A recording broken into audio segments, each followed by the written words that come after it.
మేము తిరిగి దాడి చేస్తామని నిరూపించుకోవడం కోసమే ఇప్పుడు కువైట్ అండ్ బహ్రెయిన్ పై అటాక్ జరుగుతోంది. ఒకసారి కువైట్ అండ్ బహ్రెయిన్ పై ఇరాన్ చేస్తున్న అటాక్ సంబంధించి ఆ విజువల్ చూద్దాం.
బట్ ఇరాన్ ఇప్పుడు బహ్రెయిన్ అండ్ కువైట్ పై భయంకరమైనటువంటి దాడి చేస్తాం. ఆ దాడిలో బహ్రెయిన్లో ఉన్నటువంటి పలు స్థావరాలు పూర్తిగా ధ్వంసమవుతూ ఉన్నాయి. ఇక్కడ ప్రజల్ని కూడా అప్రమత్తం చేసినటువంటి బహ్రెయిన్ ప్రభుత్వం వారందరినీ కూడా సేఫెస్ట్ ప్లేసెస్కి పంపించేందుకు ప్రయత్నం చేస్తోంది. ఇకపోతే కువైట్లో కూడా గతంలో ఇటువంటి మాదిరిగానే దాడులు జరిగినప్పుడు పలు పెట్రో ఇండస్ట్రీస్ పూర్తిగా ధ్వంసమైపోయాయి. పలు కీలకమైన ఇన్ఫ్రాస్ట్రక్చర్ను కూడా దెబ్బతీసే ప్రయత్నం చేసింది ఇరాన్. అయితే ఇప్పుడు స్ట్రైట్ ఆఫ్ హార్ముజ్ క్లోజ్ అయిందా అని అంటే అది ఓపెన్లోనే ఉంది, కానీ నౌకల రాకపోకలు మాత్రం నిలిపివేసింది. నౌకల రాకపోకలు మాత్రం కొంత అనుకున్న స్థాయిలో జరగడం లేదు. నిన్నటి వరకు కేవలం 10 నౌకలు మాత్రమే అటు ఇటుగా నౌకల యొక్క ప్రయాణాన్ని సాగించాయి. నిన్న ఒక ఎవర్ క్వీన్ అనేటువంటి ఒక షిప్ పైన చాలా భయంకరమైనటువంటి దాడి జరిగింది. ఆ కార్గో షిప్ పైన ఎవర్ క్వీన్ కార్గో షిప్ పూర్తిగా ధ్వంసమైపోయింది. పెట్రోకెమికల్ని తీసుకొస్తున్నటువంటి రవాణా నౌకది. సో ఆ తర్వాత నుంచి ఇరాన్ చేసినటువంటి దాడికి ప్రతిదాడిగా అమెరికా కూడా ఇరాన్పై అటాక్ చేస్తోంది. ఇరాన్లోని పలు కీలకమైనటువంటి ఆర్మీ స్థావరాల పైన, టెహరాన్ నగరం చుట్టూన్నటువంటి కొన్ని కీలకమైనటువంటి డ్రోన్ మిస్సైల్ స్టోరేజ్ ఫెసిలిటీస్ పైన అటాక్ చేసింది. కోస్టల్ రాడార్ ఫెసిలిటీస్ పైన, ఎయిర్ డిఫెన్స్ సిస్టమ్స్ పైన, మిలిటరీ సైట్స్ పైన కూడా ఈ అటాక్స్ జరిగాయి. ఈ అటాక్స్కి తిరిగి ప్రతీకారంలో భాగంగానే జవాబిస్తూ బదులిస్తూ ఇరాన్ ఇప్పుడు మళ్ళీ అమెరికా అయినటువంటి మిత్రత్వ దేశాలు బహ్రెయిన్ కువైట్ పై అటాక్స్ జరుగుతూ ఉన్నాయి. సో ఇక 2 చోట్ల కూడా అటాక్ జరుగుతూనే ఉన్నాయి. అటాక్ సంబంధించి ప్రెజెంట్ ఎక్కడ చూసినా కూడా ఒక హై టెన్షన్ వాతావరణం నెలకొంది. So prepare for a long endless night అని డొనాల్డ్ ట్రంప్ వార్నింగ్ ఇస్తున్నారు. Prepare for a long and endless night అని డొనాల్డ్ ట్రంప్ ఎన్నిసార్లు వార్నింగ్ ఇచ్చినా ఇరాన్ మాత్రం పట్టించుకోవడం లేదు. అటు UK MTO United Kingdom maritime trade operations వాళ్ళ వెజల్స్ రావడకపోవడం కానీ, అక్కడ వచ్చినటువంటి స్ట్రైట్ ఆఫ్ హార్ముజ్లో ఈ అన్ఐడెంటిఫైడ్ ప్రొజెక్టైల్ కారణంగా వాళ్ళ నౌకని అటాక్ చేయడం కానీ వీళ్ళందరూ కూడా ఆందోళన వ్యక్తం చేస్తూ ఉన్నారు. సో బహ్రెయిన్ కువైట్లో జరుగుతున్నటువంటి దాడికి సంబంధించి అఫీషియల్గా ఏమైనా మరణాలు ఉన్నాయా, ఏదైనా ఇబ్బందికర వాతావరణం ఉందా అన్నప్పుడు క్యాజువాలిటీస్ అయితే లేవు. అంటే మరణాలు మాత్రం లేవు, కానీ గాయాల పడ్డవాటి సంఖ్య పెరుగుతోంది. ఇన్ఫ్రాస్ట్రక్చర్ దెబ్బతింటోంది. కోట్లాది రూపాయల ఆస్తి నష్టం వాటిల్తోంది. భయంకరమైనటువంటి ఈ దాడితో కువైట్ బహ్రెయిన్ మళ్ళీ ఒక్కసారిగా అల్లాడిపోతున్న పరిస్థితి. ఈ దాడి ఇంకా కొనసాగుతుందని ఇరాన్ చెప్తోంది. As long as America attacks Iran, ఎప్పటి వరకైతే అమెరికా ఇరాన్పై అటాక్ చేస్తూ ఉంటుందో అప్పటి వరకు కువైట్ అండ్ బహ్రెయిన్ పై మేము కూడా అటాక్ చేస్తూనే ఉంటామని చెప్పినట్టుగా బదులైనటువంటి ఒక బలమైనటువంటి జవాబుని బదులిస్తోంది ఇరాన్. ఈ దాడిని వెనక్కి తగ్గే ప్రసక్తి లేదు.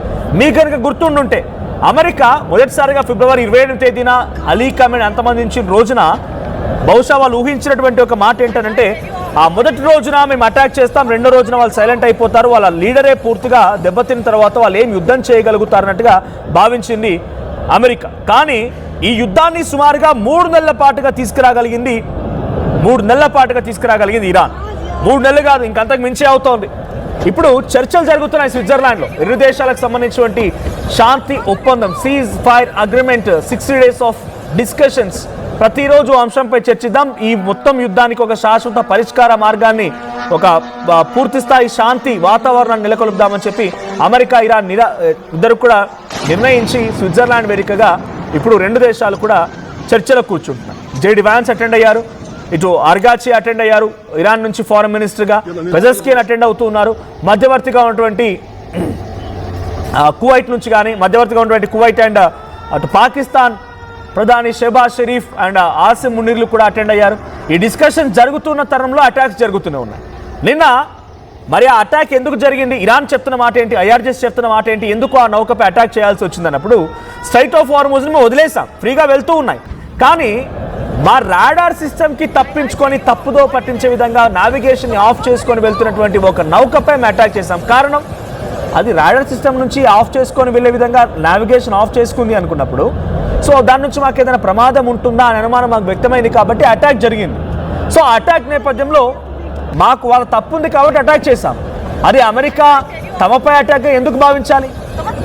సో అమెరికా చేస్తోందే సీజ్ ఫైర్ వయోలేషన్, మేం కాదు. శాంతి ఒప్పందానికి సంబంధించి ఉల్లంఘించింది అమెరికానే, మేం కాదు. మేము మా పరిధిలో వచ్చేటువంటి ఆ స్ట్రైట్ ఆఫ్ హార్మూజ్ దగ్గర మాకేదైనా ప్రమాదం ఉంటుందా అనే అనుమానం వచ్చినప్పుడు డెఫినెట్గా మేము రిటిలియేట్ చేస్తాం. మేము కావాలని ఎక్కడ అటాక్ చేయలేదు. పైపెచ్చు మేము ఈ అటాక్ చేయకంటే మునిపే ఇజ్రాయెల్ లెబనాన్పై అటాక్ చేసింది. లెబనాన్పై భయంకరమైనటువంటి దాడులతో రెచ్చిపోయింది. డ్రోన్లతో అటాక్ చేసింది, మిసైల్స్తో అటాక్ చేసింది. దక్షిణ లెబనాన్ మొత్తానికి కూడా అల్లకల్లమైన వాతావరణాన్ని ఇజ్రాయెల్ క్రియేట్ చేస్తోంది. కాబట్టి అక్కడ జరిగిన పరిణామాల్ని సీజ్ ఫైర్ ఉల్లంఘనగా భావించాలి, కానీ మేము చేసింది సీజ్ ఫైర్ ఉల్లంఘన కిందకి రాదు అనేది ఇరాన్ చెప్తున్నమాట. కానీ అమెరికా అధ్యక్షుడు డొనాల్డ్ ట్రంప్ ఏం పట్టించుకోవట్లేదు. You please get ready and be prepared for a long and endless night ఆయన చేస్తున్నటువంటి ఒక కామెంట్ ఇది. అమెరికా చేసినటువంటి ఆ కామెంట్స్కి ఇరాన్ కూడా ఏమాత్రం భయపడలేదు. ఎస్ వీఆర్ రెడీ అని చెప్తోంది ఇరాన్. ఐఆర్జీసీ కార్ప్స్ చెప్తున్న మాట అది. ఎందుకంటే మాపై దాడి చేసి మళ్ళీ మేము ఊరుకోమంటే ఎలా ఊరుకుంటాం?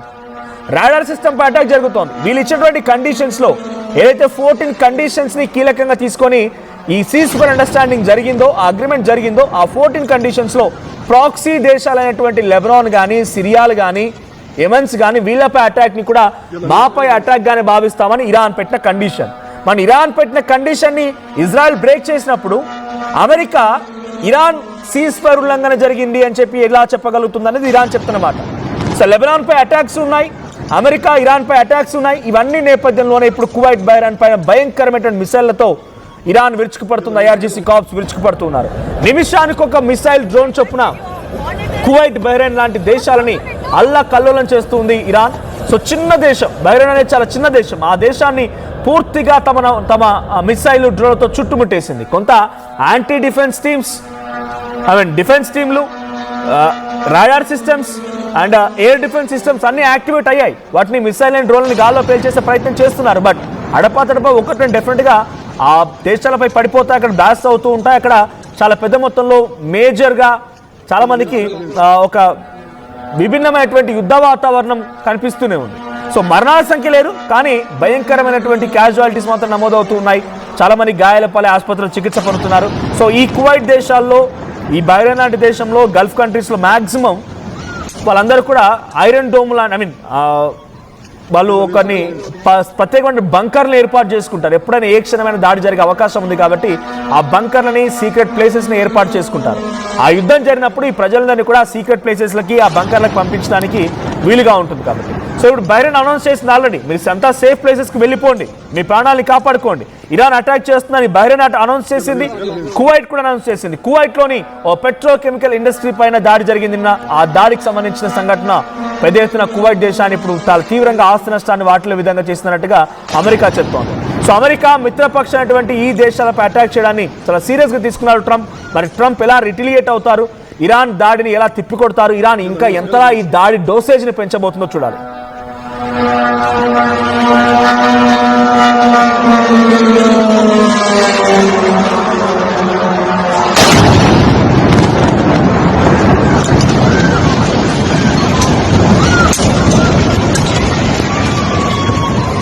يلا ننزل.